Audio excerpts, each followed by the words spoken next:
Picture the most intense bottleneck you have ever faced in your career. Like, your entire team is quitting right in front of your eyes. Yeah. A hostile competitor is about to just completely crush your operations.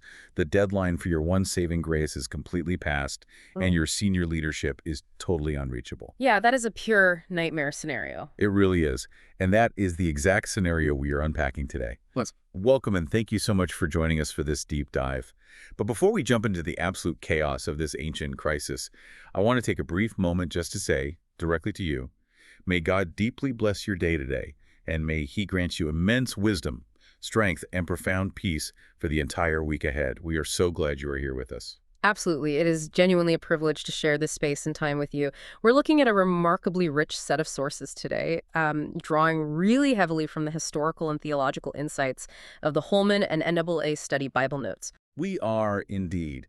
Our mission today is to journey deep into ancient history, specifically 1 Samuel chapter 13. But we're looking at this through a very specific practical lens, right? Leadership under extreme, crushing stress. Right, because this isn't just some dusty, ancient battle narrative. No, not at all. It's a timeless, brutal case study in crisis management. Because the core question here is universal, like, how do you lead when the ground is literally crumbling beneath your feet and the survival of your people depends on what you do in the next 5 minutes? And to truly grasp the immense psychological and physical pressure on King Saul in this moment, we really have to understand the geopolitical board before the crisis even hits. Right, set the stage for us. Well, up until this specific moment in history, the nation of Israel did not have a standing professional army. They relied entirely on a localized militia system. So if a threat popped up, farmers basically just grabbed whatever tools they had, fought the battle, and then went back to their fields. Exactly, a completely reactionary defense system. But our study notes highlight a massive shift right here. Saul decides to establish Israel's first permanent military force. Okay, so he's upgrading the system. He is. He gathers 3,000 specialized men. He keeps 2,000 with himself, stationed strategically in Michmash and the hill country of Bethel. And then he places the remaining 1,000 with his son, Jonathan, in a town called Gibeah. Okay, before we get into the actual troop movements, there is a fascinating historical footnote right at the beginning of this chapter in the source material that I just have to bring up. Oh, the manuscript issue. Yes. Yeah. If you read the literal translation of the ancient Hebrew manuscripts for verse 1, it says something completely bizarre. It translates to, Saul was 1 year old when he began to reign, and he reigned 2 years over Israel. Yeah, that always catches people off guard. I mean, I have to admit, when I first read that, I was completely thrown. We clearly are not talking about a toddler king directing troops. Yeah. So what is actually happening with the text there? That is one of those wonderful, transparent moments in historical textual studies. Scholars almost universally recognize this as a case of textual transmission loss. Walk us through the mechanics of how that actually happens, though, like practically. We'll think about how these documents survived. For thousands of years, these manuscripts were copied by hand by scribes, often working by candlelight or just natural light. Right, no printing presses. Exactly. And in ancient Hebrew, numbers were often represented by specific letters or small, distinct strokes. So if a scribe was tired, or if the source scroll had a smudge, a faded spot, or a tear in the parchment, A number could just vanish. right, a number like 30 or 40 could literally just drop out of the visible text. The scribe copying it later just writes down what they can actually see. So the integrity of the story remains, but a specific numerical data point is just lost to the physical decay of a single ancient scroll. Precisely that. And the study notes provide the solution by cross-referencing other historical documents. Oh, cool. Like what? Well, the Apostle Paul, speaking centuries later in the New Testament book of Acts, summarizes King Saul's reign as lasting 40 years. So scholars piece the broader historical puzzle together to correct the faded ink of the Old Testament manuscript. That is so interesting. It really grounds the whole thing in physical, gritty history. Yeah. But returning to that military board, Saul has his new 3,000-man standing army.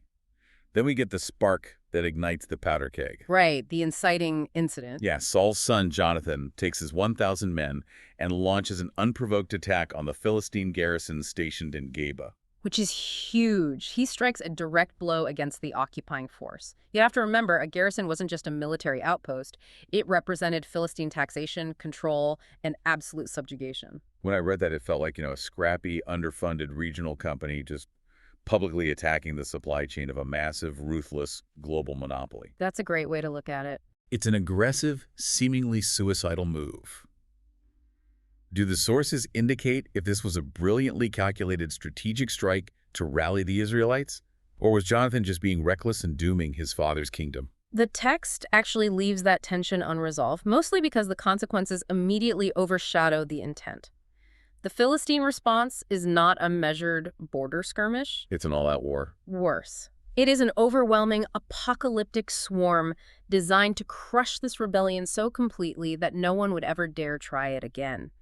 The Philistines gather at Michmash, and the description of their force is staggering. Yeah, the text says they gathered troops like sand on the seashore in multitude. And it is the composition of that military machine that really matters. They bring 6,000 horsemen, and the text lists an incredible 30,000 chariots. Wait, 30,000?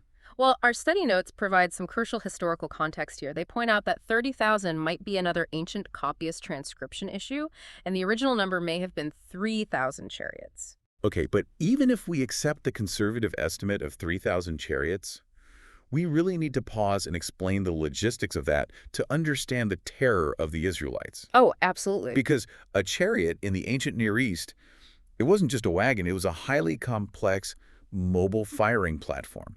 It required specialized wood, bronze fittings, trained horses, a driver, and usually a highly skilled archer with a composite bow, right? The supply chain alone to field 3,000 chariots is mind-boggling. You need massive amounts of grain for the horses, mobile blacksmiths for repairs, and level terrain to deploy them effectively. So they are bringing a massive industrial war machine. Yes. The fact that the Philistines could mobilize this level of heavy, mechanized cavalry into the hill country of Israel demonstrates an industrial and economic scale that Israel simply could not comprehend, let alone fight. Because you do not fight a mechanized mobile archery unit with infantry, it is a slaughter waiting to happen. And that terrifying reality explains the vivid, almost cinematic reaction of the Israelite general public. I mean, they don't rally to the flags, they absolutely panic. Complete panic. The text gives us a desperate list of their hiding places.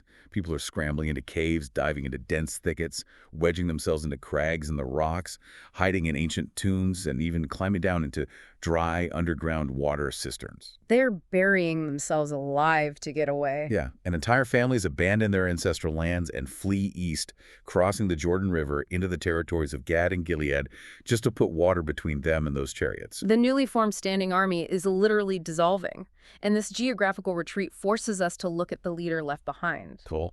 Right. Saul is located at a place called Gilgal, stationed down in the Jordan Valley, just watching his forces evaporate. This sets up the ultimate pressure cooker. Saul is at Gilgal, and he is operating under a very strict deadline.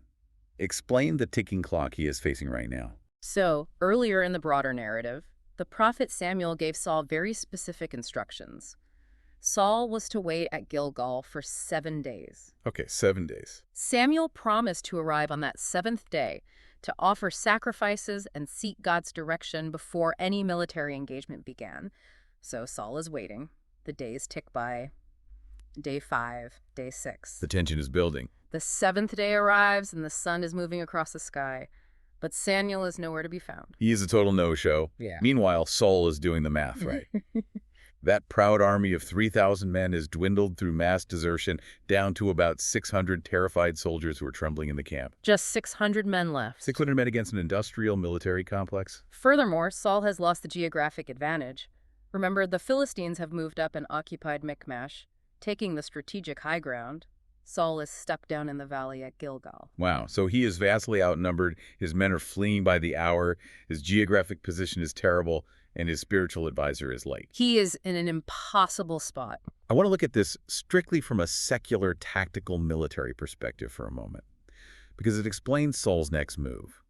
In standard ancient Near Eastern military doctrine, you never marched into battle without securing the favor of the gods first. Right, it was standard procedure. It wasn't just about personal piety, it was vital troop psychology. If an ancient army didn't see the smoke of a burnt offering and believe the gods were with them, they would just break and run. They wouldn't even fight. So Saul, watching his army shatter, takes matters into his own hands. He orders the burnt offering to be brought to him, and he performs the ritual sacrifice itself. He steps right into the void and executes the ritual. And from a modern leadership perspective, I really struggle to condemn him here. I mean, imagine a CEO is entirely unreachable during a massive corporate crisis. The company stock is actively crashing, and a junior executive steps up, signs a necessary merger document, and saves the company from bankruptcy. We would praise that junior executive for being proactive and showing initiative. Exactly. Wasn't Saul just doing what any competent, pragmatic general would do to stop a total mutiny? From a purely pragmatic, survival-oriented mindset, his actions make complete sense. And that is exactly the internal logic Saul uses to justify it. Because Samuel does show up eventually. Oh, he does. Because the very moment he finishes the burnt offering, Samuel finally arrives. And the confrontation that happens next exposes the deep flaws in that pragmatic justification. Right. Samuel walks into the camp, sees the smoke, and asks a very simple question. What have you done? And Saul responds with a rapid-fire barrage of excuses. He just deflects in every possible direction. Exactly. First, he points downward at his subordinates, saying, I saw that the people were scattering from me. Then he points outward at Samuel, you did not come within the days appointed. He blames the guy who was late. Right. Next, he points at the enemy, saying, the Philistines will now come down on me at Gilgal, and I have not sought the Lord's favor. He wraps up this whole defense by claiming he felt forced by his environment to take action. Which is such a common human reaction. It really is. And the study notes make a brilliant, profound theological connection here. They link Saul's defensive posture directly back to the book of Genesis, specifically the fallout in the Garden of Eden. Oh, wow. The primal instinct to shift the blame. Exactly. It mirrors Adam blaming Eve, Eve blaming the serpent, and later Cain denying responsibility. It is the fundamental human reflex to say, I am a victim of my circumstances, therefore, my violation of the rules is entirely justified. But Saul's justification completely fails. Samuel delivers a crushing verdict. He looks at the king of Israel and says, you have acted foolishly. It's a heavy blow. And then he delivers the ultimate consequence. God had intended to establish Saul's dynasty over Israel forever, but now his kingdom will not endure. It is a devastating loss of legacy. I have to push back on this, though, because to a modern listener, this feels like a staggering overreaction. It does seem harsh at first glance. Right. Samuel was late. Saul was trying to keep the army from being slaughtered. He performed a religious ritual out of desperation.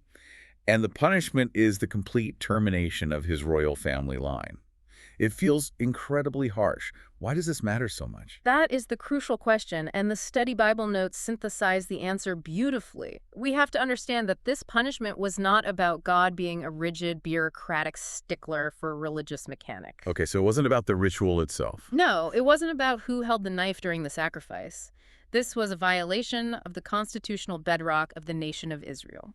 Break down that constitutional structure for us. How did it differ from the nations around them? Well, in the surrounding ancient Near Eastern cultures like Egypt or Babylon, the human king was the ultimate authority. Like a god on earth. Often, yes. Or at the very least, they were the supreme high priest. There was zero separation between the military, the state, and the divine, but Israel's political structure was fundamentally unique. The true actual king of Israel was God himself. The human king was merely a vassal, a viceroy. He was essentially a middle manager who was required to operate strictly under God's word, which was delivered independently by the prophet. Ah, so there was a strict separation of powers. By performing the priestly sacrifice, Saul wasn't just being proactive, he was staging a constitutional coup. He was usurping the boundaries of his office.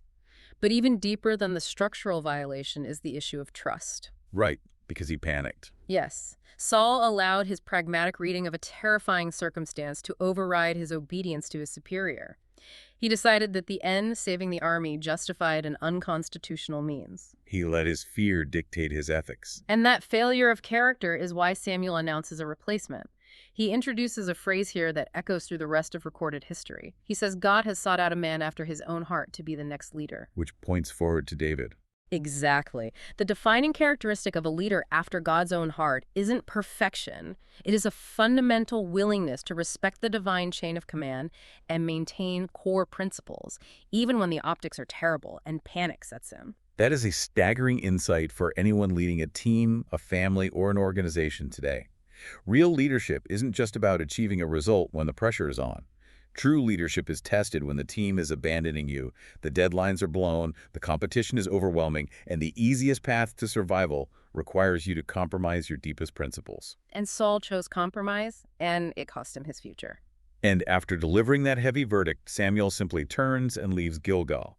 Saul's left standing there, completely isolated. It is a haunting image. Just King Saul, his son Jonathan, and those 600 terrified men left in the valley. But to truly comprehend the sheer terror they were experiencing in that moment, we have to zoom out from the immediate camp. We do, because the context is terrifying. The sources provide a broader historical context about the Philistine occupation that is absolutely fascinating, and it completely reframes the military power dynamic. This specific detail is one of the most illuminating archaeological insights in the entire text.